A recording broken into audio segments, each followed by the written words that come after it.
I've been getting reports from test takers who took the February LSAT that there's something radically different going on in the logical reasoning experimental sections this time around. Specifically, test takers are reporting that the mix of questions in that section is radically different than in previous scored logical reasoning sections. What they're reporting is that this is not some new bizarre question type, but rather the mix of questions in the section is noticeably different.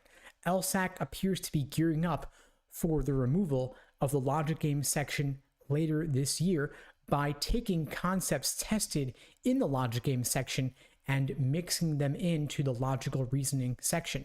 So rather than your typical mix of questions where you have mostly informal logic questions like necessary assumption, strengthen, weaken, flaw, and so on, instead we're seeing a lot more formal logic style questions involving conditional reasoning, where diagramming is going to be useful, as well as more questions involving numbers versus percentages and absolute versus relative. So in other words, LSAC is involving more mathematical style reasoning, integrating it into the logical reasoning section.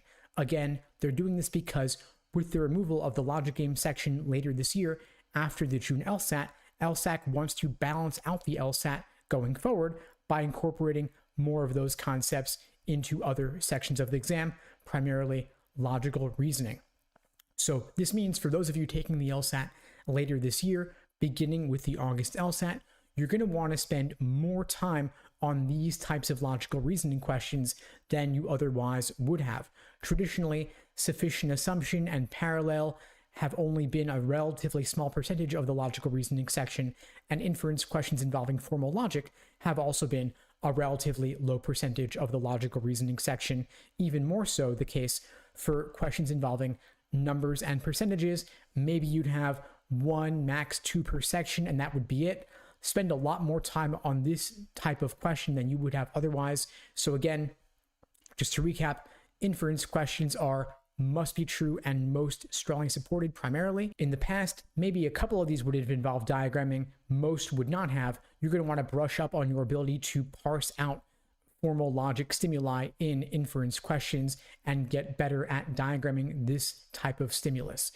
For sufficient assumption questions, these of course involve more diagramming as well than other question types. Get ready to tackle more of these. And parallel reasoning questions, where all 5 choices are on the same topic, oftentimes diagramming will play a larger role in these types of questions as well. Now, numbers versus percentages, a lot of you may not be clear on this since it comes up so rarely. I'm going to give you a couple of examples involving this. So the key thing to recognize in questions involving numbers versus percentages is that, contrary to what our primal lizard brain or caveman brain would think, a large percentage can actually be a very small number, and a small percentage can actually be a very large number. So to give you an example of each, 100% of the people named Steve in my house love the LSAT. So you might be thinking, wow, that's 100% of people in your house, must be a very large number of people. Turns out I'm the only one. My wife is not named Steve, and she is sick of hearing me talk about the LSAT. I'm the only person named Steve in my house who loves the LSAT. So even though we talked about 100% of the people with those characteristics loving the LSAT, that could still be a very small number of people, in my case, 1. In contrast, a low percentage can still be a very large absolute number. So for example, only about 2.5% of people in the US live in New York City. By the way, that percentage is more or less roughly accurate. However, 2.5% of people in the US is actually still quite a large number, considering that there are over 300 million people in the US. So specifically for New York City's population, that's over 8 million people, which of course is still a lot of people. So again, a large percentage can be a small number, and a low percentage or a small percentage can still be a very high number. This is one of the biggest things LSAC is testing in these numbers versus percentages types of logical reasoning questions. And of course, this is not a question stem type like the other types I talked about earlier, inference, sufficient assumption, and parallel. But even so, this is scattered throughout different logical reasoning question types.